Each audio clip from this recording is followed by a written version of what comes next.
चलो आज हम लोग conservation of momentum, Newton laws of motion का एक बहुत ही छोटा टॉपिक्स और important topics conservation of momentum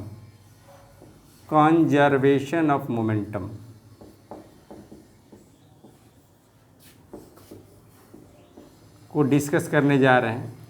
अब क्या है ना, अब मान लीजिए दो सिस्टम ऑफ पार्टिकल्स है, इस पार्टिकल्स ए है, ये पार्टिकल्स बी है। इसका इनिशियल मोमेंटम पी ए है, इसका इनिशियल मोमेंटम पी बी है। अब क्या है ना, कुछ समय के लिए कोलाइड करते हैं तो पॉइंट टाइम ऑफ कांटेक्ट इसका बहुत छोटा रहता है, डेल्टा टी। उसके बाद क्या होता है, इसका मोमेंटम पी ए डैश हो जाता है ए का, और बी का मोमेंटम क्या हो जाता है, पी बी डैश हो जाता है। तो हमको प्रूव करना है, ये है आइसोलेटेड सिस्टम का मतलब क्या हुआ, जिसमें बाहर से कोई फोर्स नहीं लगता है, एक दूसरे पर फोर्स लगाएंगे उसको कहेंगे इंटरनल फोर्स। तो इंटरनल फोर्स लगेगा लेकिन बाहर से कोई एक्सटर्नल फोर्स नहीं लगेगा, तो ये हो गया आइसोलेटेड सिस्टम। तो इसमें प्रूव करना है, ये देखिए कोलाइड का टाइम है डेल्टा टी, ए और बी कोलाइड करते हैं और point of time of contact कितना है, डेल्टा। उसके बाद दोनों का मोमेंटम चेंज हो जाता है। तो हमको क्या प्रूव करना है, पहले ए और बी एंड बी आर क्या है, आइसोलेटेड सिस्टम है, यानी एफ ई एक्स 0 है। अब क्या है ना, फोर्स लगाएगा ए बी पर, force acting on A by B, या बी क्या कहेंगे उसी तरह, force acting on B by A. तो यहाँ देखेंगे अब क्या है ना, ये फोर्स लग रहा है बी पर ए के द्वारा। तो क्या है ना, मोमेंटम क्या है, शुरू में जो मोमेंटम है और बाद में कोलिजन के बाद जो मोमेंटम है बराबर होगा। यही प्रूफ करना है। ये हमारा मोमेंटम क्या है, इसको थोड़ा मिटा देता हूँ, ये फिगर यहाँ ही लिख देता हूँ, ये थोड़ा छोटा फिगर बना देता हूँ। और ए हो गया P A dash P B dash, A के लिए बी के लिए। अब टू प्रूव, हमको प्रूव क्या करना है, प्रूव करना है P A dash plus P B dash, भले P A plus P B, momentum before collision दोनों का, ए और बी का जितना होगा, मोमेंटम आफ्टर कोलिजन ए और बी का उतना ही होगा। ये प्रूव करना है। तो चलिए अब क्या है ना, एफ ए बी का वैल्यू निकाल देते हैं, एफ ए बी, और इसमें डेल्टा टी से मल्टीप्लाई कर देता हूँ। तो क्या हुआ, ये इम्पल्स का फार्मूला हो गया, impulse force and time of contact. तो इम्पल्स होता है चेंज इन मोमेंटम, इम्पल्स क्या होता है, चेंज इन मोमेंटम। तो किसका मोमेंटम चेंज होगा, तो आपको ए का होगा, पी ए डैश हो गया। मोमेंटम कितना चेंज हुआ, P A dash minus P ए। क्या है ना, ये मोमेंटम है बिफोर कोलिजन, ये मोमेंटम है आफ्टर कोलिजन। तो डिफरेंस क्या हुआ, चेंज इन मोमेंटम, वही नहीं निकलेंगे, ये शुरू में क्या है बाद में क्या है। तो फाइनल माइनस इनिशियल मोमेंटम, ये हो गया चेंज इन मोमेंटम। क्या निकाला, चेंज इन मोमेंटम आपको आ गया। अब उसी तरह से एफ बी ए निकालिए, एफ बी ए और डेल्टा टी टाइम कांटेक्ट से कर दिए, तो ये हो गया।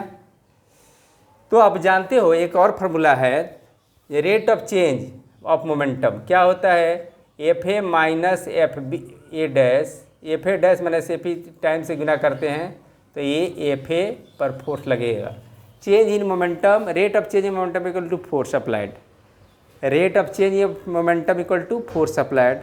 तो हम यहाँ पर चेंज इन मोमेंटम रखेंगे तो डेल्टा टी यहाँ मल्टीप्लाई कर देंगे, तो वही लगाया कि चेंज इन मोमेंटम बराबर force into time of contact. तो ये हो गया बी के लिए क्या हो जाएगा, P B dash minus P B. ये इक्वेशन 1 हो गया और इक्वेशन 2 हो गया। तो मैं समझता हूँ अब क्या है ना, Newton second law of motion क्या कहता है। Newton second law of motion, by Newton's second third law of motion, third law of motion क्या बोलता है। Newton third law of motion से हमको मालूम हो गया एफ ए बी बराबर माइनस एफ बी ए। तो यदि हम ये दोनों को क्या करता हूँ, डिवाइड भी कर सकता हूँ। अब आगे बढ़ता हूँ, अब इसको हम यूटिलाइज करते हैं। अब हम एफ ए बी बराबर क्या लिखेंगे, एफ ए बी बराबर हम लिखेंगे, एफ ए बी बराबर लिखेंगे P A dash minus P A by delta T. F B A बराबर क्या लिखेंगे, P B dash minus P B by delta T. अब दोनों को क्या करें, इक्वल अपोजिट वेक्टर नोटेशन लेके दोनों को हम इक्वेट करते हैं। क्या होगा, F A B minus F B A, ये कर देता हूँ। तो यहाँ पर क्या आएगा, P A dash minus P A by delta T. यहाँ पर क्या आएगा, माइनस साइन आ जाएगा तो ये उल्टा हो जाएगा, माइनस लिख देता हूँ, P B dash minus P B by delta T. बहुत आसानी से डेल्टा टी काट दीजिए और ये इसको सिंप्लीफाई कर दीजिए। तो सिंप्लीफाई तो करना यहीं पर कर लेता हूँ, ये P A dash P A, ये क्या हुआ minus P B dash plus P B. अब क्या है ना, ये पी ए को उधर लेके चला गया, P A dash plus P B dash बराबर पी ए बराबर प्लस पी बी। ये हमारा प्रूफ हो गया।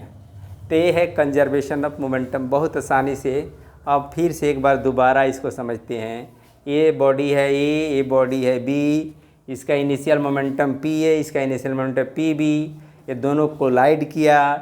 ये डेल्टा टी बहुत शॉर्ट पीरियड ऑफ टाइम के लिए कांटेक्ट में रहा, उसके बाद इन्हों दोनों का मोमेंटम चेंज हो गया, ये पी ए डैश हो गया, पी बी डैश हो गया।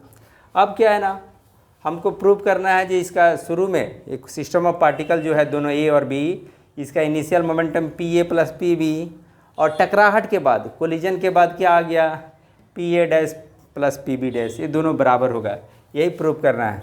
अब न्यूटन्स का थर्ड लॉ बताता है ये rate of change of momentum equal to force applied. तो यहाँ डेल्टा टी नहीं लिखकर ये इम्पल्स बराबर होता है चेंज इन मोमेंटम। ये इम्पल्स बराबर हो गया change in momentum of B, change in momentum of A. अब बाय न्यूटन सेकेंड लॉ से जानते हैं ये एफ ए बी का वैल्यू हमने निकाल दिया यहाँ से, एफ बी ए का वैल्यू यहाँ से ले लिया। F A B action reaction बराबर दिखा लेकिन माइनस साइन बता रहा अपोजिट डायरेक्शन। अब इसका वैल्यू लिख दिया, इसका माइनस के साथ इसका वैल्यू लिख दिया, डेल्टा टी कट गया और ये हमारा आ गया। बहुत सिंपल कैलकुलेशन है, आप बहुत आसानी से कर लिख चुके होंगे।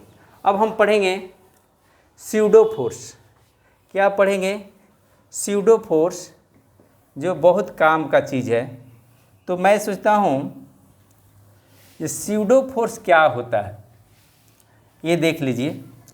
स्यूडो फोर्स आपको समझना है। तो अब क्या है ना, Newton second law of motion, Newton's laws of motion बोलें चाहे सेकेंड लॉ बोलेंगे तो ज़्यादा करीब होगा, लेकिन न्यूटन्स लॉज ऑफ मोशन बोला जा सकता है। न्यूटन्स लॉज ऑफ मोशन कहाँ पर वैलिड होता है, कहाँ पर वैलिड नहीं होता है। ये लॉ तो कहा गया लेकिन हर जगह वैलिड नहीं होता है। ये वैलिड होता है कहाँ पर, इनर्शियल फ्रेम के साथ, but it is not valid for non inertial frame. अब क्या है, नॉन इनर्शियल फ्रेम जहाँ भी हम लेते हैं वहाँ पर एक स्यूडो फोर्स एक्ट्स हो जाता है। तो चलिए वेरी सिंपल, आप देखोगे ये एक ब्लॉक है, ये बड़ा ब्लॉक है, ठीक है। इसके ऊपर एक छोटा सा ब्लॉक है, यहाँ पर मान लेता हूँ, यहाँ पर एक छोटा सा ब्लॉक है। ये सतह है क्या? फ्रिक्शनलेस, फ्रिक्शनलेस है। यहाँ पर एक ऑब्जर्वर को बैठा दिया हूँ, ऑब्जर्वर को यहाँ पर बैठ के देख रहा है, ये ऑब्जर्वर है। तो क्या है ना, अब फोर्स इधर लगा रहे हैं F, ये मास किसका, इसका कितना है? m1 है। क्या है ना, इसका मास भी इसमें शामिल है, इसका मास m2 है। तो कहने का मतलब जब ये फोर्स लग रहा है, यहाँ पर हमने ले लिया इसका मास m, तो m1 क्या होगा? m + m2, ये मास है। अब इसको फोर्स लगा के खींच रहा है, तो ये फ्रिक्शनलेस सरफेस है। ये कौन सा सरफेस है? फ्रिक्शनलेस। तो m2 अपने जगह पर रहेगा और ये पर्सन आगे बढ़ते जाएगा। अब मान लेते हैं ये बढ़ रहा है 4 मीटर/सेकेंड स्क्वायर से एक्सेलरेट हो रहा है इधर। तो देखेंगे कि पार्टिकल वहीं पर है और ये आगे बढ़ते जा रहा है, क्योंकि ये बॉडी की पोजीशन m2 का पोजीशन चेंज नहीं हो रहा है, जबकि ये अपने जगह पर ही है, उस पर कोई फोर्स नहीं लग रहा है।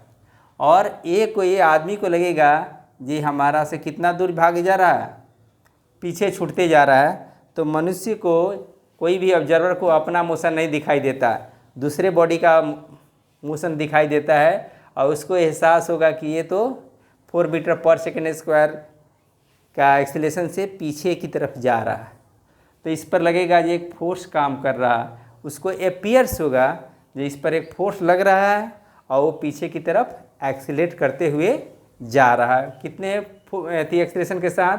4 मीटर/सेकेंड स्क्वायर के साथ एक्सीलरेट होकर पीछे जा रहा है।